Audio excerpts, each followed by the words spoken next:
Today I want to show you a case of a severe case which required sinus grafting, ridge augmentation, utilizing hip bone from the iliac crest, as well as APRP, GBR procedures were done, and GTR procedures were done in this particular situation. This was a beautiful young lady, at this time approximately 18 years of age, who presented to the office with partial anodontia. This is her profile view from the left and right side. As you can see clinically, this young lady had a upper and lower removable partial denture. On the upper jaw she had 3 incisors and 2 second molars. On the lower jaw she had 2 second molars, and she was extremely dissatisfied with her prosthesis. The prosthesis was compressing her palatal and maxillary and mandibular tissues, giving rise to edema and swelling and bleeding. And also from an aesthetic point of view and from a functional point of view, and specifically from an emotional point of view, this young lady wanted to have this corrected with a permanent fixation. This was her mandible, and this is the left side of her face, and this is the anterior view, and this is the right side of the face. So you can see that the patient had no teeth. There was a situation which required treatment, and the patient did not wish to have a further or a new removable upper and lower prosthesis done, but came in to inquire about having implants done and a fixed restoration both on the mandible and the maxilla. Scans were taken both for the upper and lower jaws, and can clearly be seen on the Panorex that the patient had no bone in the maxilla, and although it looked as though there was bone in the mandible, this bone was approximately 2 millimeters thick. The patient was then taken into the operating room, and here you can see the patient being prepped for surgical procedure. This is the patient's hip bone, and the patient then had the following procedures done. A full partial thickness flap procedure was done in the upper jaw, and the maxillary antrum, or the zygomatic process of the maxilla, was exposed. On this particular slide you can see the muscle attachments to the bone, and you can also clearly see the thinness of the bone over the maxillary antrum. Sinus procedures were done, and the Caldwell-Luck Tatum approach was utilized.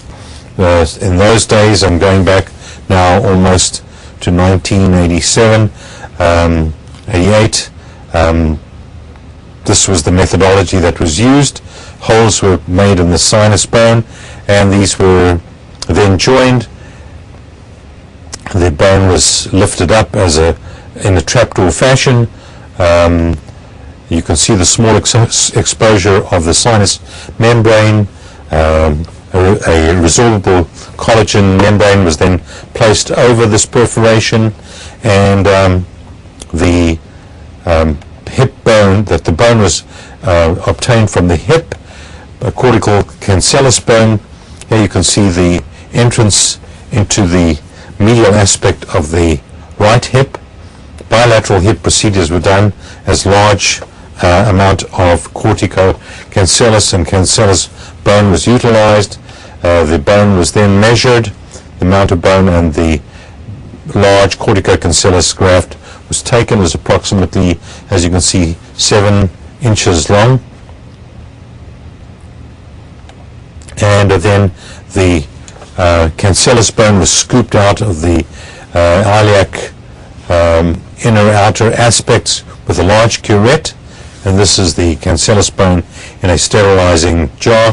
At the same time, the patient was hooked up to a plasmapheresis machine to obtain the growth factors and the platelets, the platelet-derived growth factors.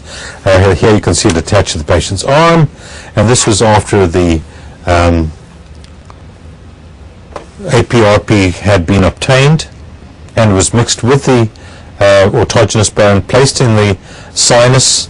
The grafts were then placed over the sinus into the existing maxillary bone with screws. All the interpositional bone spaces were filled with cancellous bone. As you can see in this particular slide, this is a first generation membrane which was then cut. It was an EPTFE membrane. Sutures were utilized, periosteal sutures were utilized in the superior part, and also mattress sutures through the palate. The membrane would then cover the grafts, and horizontal and vertical mattress and also interrupted sutures with EPTFE cortex sutures were utilized to close the surgical wound. This was done both on the left and right side. In this particular shot you can see the pins or the screws maintaining the J grafts and T grafts and the cancellous bone in the grafts, both in the maxilla and the mandible. This is the mandible. The same thing was done. The grafts were placed on the mandible to augment laterally the width of the mandible. You can see the inferior alveolar nerve, the mental nerve, extruding from the inferior alveolar, from the membrane, from the foramen. This was the closure of the surgical site, and 4 or 5 months later, I think it was 4 months at that time, the membrane, a further surgical procedure was done to remove the membrane, and implants were placed in the maxilla and in the mandible. These were the implants in the mandible. This is the radiograph of the implants in the mandible. These were the implants in the maxilla. This is the implants in the maxilla. These were one-stage implants, and after a period of approximately, in those days, 4 months in the lower and about 6 months in the upper, these were loaded. Crowns were done. This was obviously a 2-stage procedure, and this was the final prosthesis. Now, this patient was done almost 1987, it was almost 20 years ago. This is exactly what she looks like right now. The one disadvantage of this procedure was the 2nd stage surgical procedure, where we had to retrieve the cortex membranes, the EPTFE membranes. You can see the scarring both in the maxilla and the mandible, and the great difficulty in retrieving these membranes. Nonetheless, this is the radiograph at the time of completion. This is the patient. Here's the patient now, almost 20 years later. The patient has now become a physician. She still has the same prosthesis. She's had no problems. She comes in regularly every 2 months for maintenance and recall. She's an ideal patient, and extremely happy with the final result. If you would ask me if this was the standard aesthetically that we would achieve if we did the case today, I would say no, but nonetheless I think that this was an excellent result, and the patient, as you can see, is delighted with her final result. Diagrammatically, this is what the different stages were. This was pre-treatment. This was the sinus graft. This was the lateral augmentation of the maxilla. This was the lateral augmentation of the mandible. These were left then for 4 months. The screws were then removed at 4 months, and the implants were placed at 4 months after maturation of bone. All the grafts in this particular case were autogenous grafts. The implants were then placed in this particular order. They were left, as was the ad modem in those days, for approximately 3 months in the lower and 6 months, 5 to 6 months in the upper.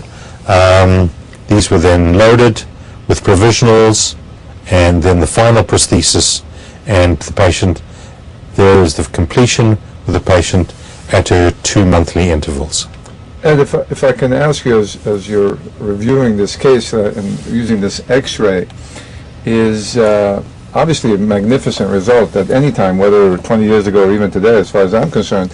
But in terms of technique, whether the bone, actually where you would get the bone or how you would utilize the bone grafting material or the membranes, how would you do it different today? To be honest with you,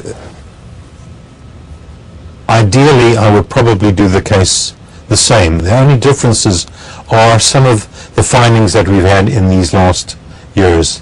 One is that we could probably use allograft bone in the sinus.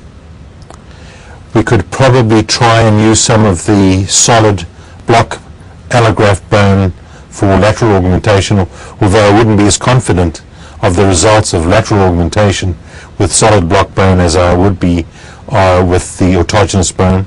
In the mandible, I think that it would be extremely difficult to augment the mandible of this type of atrophy with allograft bone compared to autogenous bone. So I still think that autogenous bone in this particular situation may be more advantageous. However, I think that on a segmental basis, in other words, if there was partial edentulosum, say on one side or between teeth, etc., then I think that the GBR procedures that we utilize with allograft or alloplast bone or combinations thereof, even with autograft bone, would be the way we would do it today.